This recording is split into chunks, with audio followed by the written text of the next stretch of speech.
Dr. and Kiran Kumar, Orthopedic MS Orthopaedics, working as junior consultant in Care Hospitals. Today, I'm discussing with a brief description about the tendinopathies of upper limb and lower limb. So, tendinopathies of upper limb and lower limb that includes rotator cuff tendinopathy, golfer's elbow, tennis elbow, degrowing tenosynovitis, then carpal tunnel syndrome, trigger finger. These are tendinopathies of the upper limb.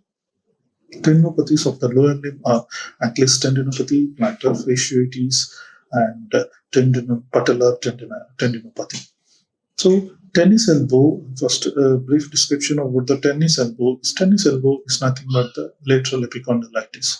It is due to the overuse injury of the extensor compartment of the forearm muscles, which that mainly originate from the lateral epicondylar region.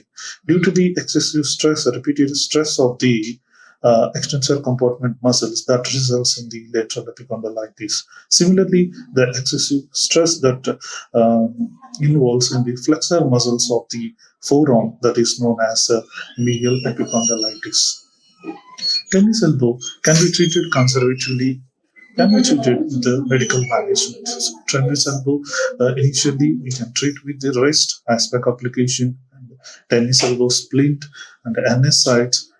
Then we can give treatment with the PRP treatment and intralesional steroid injection, and finally with the percutaneous release, surgical release of the extensor carpi radialis brace.